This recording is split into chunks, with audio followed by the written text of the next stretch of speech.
বাড়িতে বানিয়ে দেখতে পারেন, খুবই ভালো লাগবে। হাতে 15 মিনিট টাইম থাকলেই আপনারা সহজেই এটা বাড়িতে বানিয়ে নিতে পারবেন।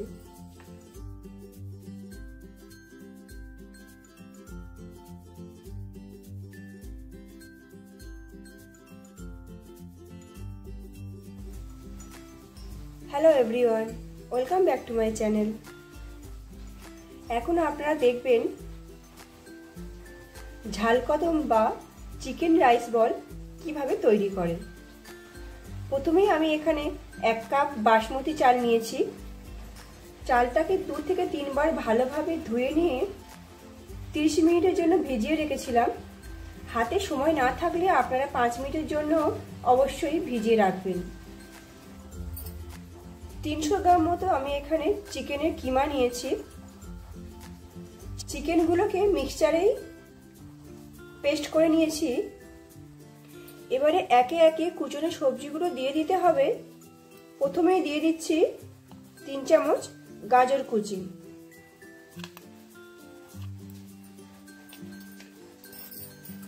3 চামচ পেঁয়াজ কুচি,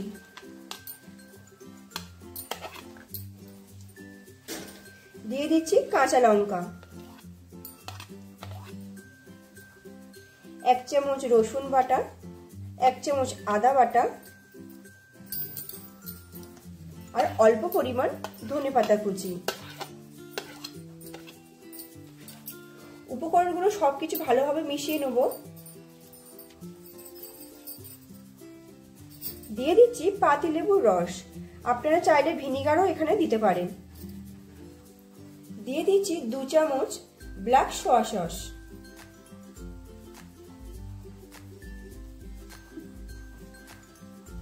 হাফ চামচ গরম মশলার গুঁড়ো আর হাফ চামচ গোলমরিচের গুঁড়ো।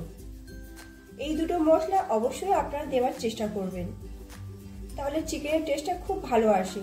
আর দিয়ে দিচ্ছি পরিমাণ মতো লবণ। হাতের সাহায্যে এটাকে খুব ভালোভাবে মেখে নিতে হবে। চিকেন বলগুলো সঙ্গে সঙ্গে আমি রেডি করে নেব, সেই জন্য লবণটা দিলাম। আপনারা যদি আগে থেকে মেখে রাখেন তাহলে লবণটা দেবেন না। সবজিগুলো থেকে জল বেরিয়ে এলে তখন চিকেন বলটা রেডি করতে সমস্যা হবে, সেই জন্য বলের শেপ দেওয়ার সময় লবণটা দিতে হবে।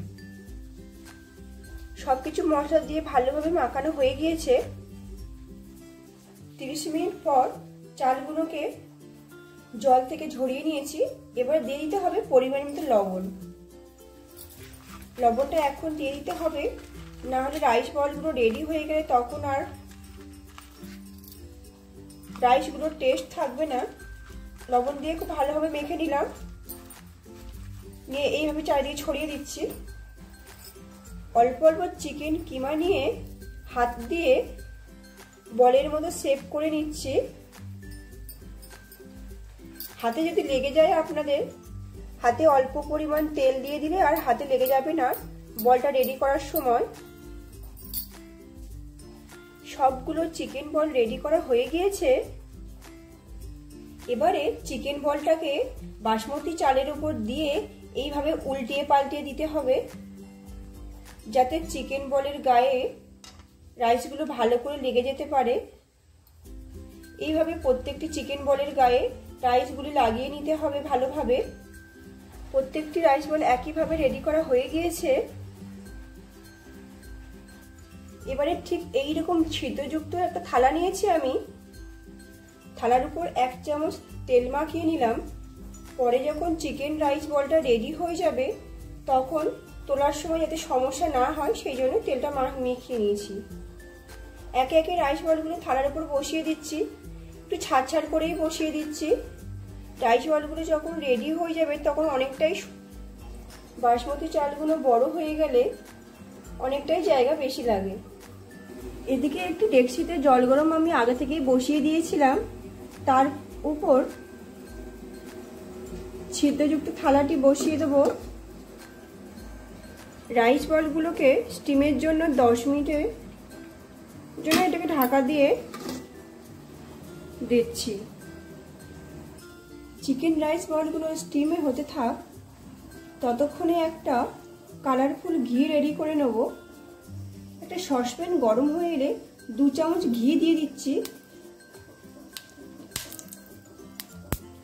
দিয়ে দিচ্ছি 1/2 চামচ রসুন বাটা, খুব সুন্দর একটা ফ্লেভার আসবে। দিয়ে দিচ্ছি 1 চামচ হলুদ গুঁড়ো। মশলাটা যাতে পুড়ে না যায় সেজন্য লো ফ্লেমেই রাখতে হবে। 10 মিনিট পর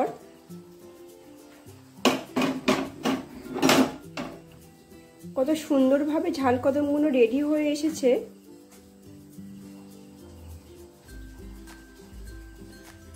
টমেটো সস দিয়ে ঝাল কদমগুলোকে পরিবেশন করছি। দেখুন ঠিক কত সুন্দর দেখতে হয়েছে।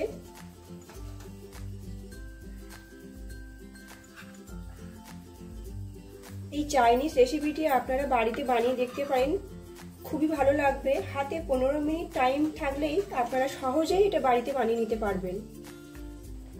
বাড়িতে কোনো আত্মীয় স্বজন এলে আপনারা এটা বানাতে পারেন। খুবই নতুন একটি রেসিপি, খেতেও খুবই সুন্দর হয়।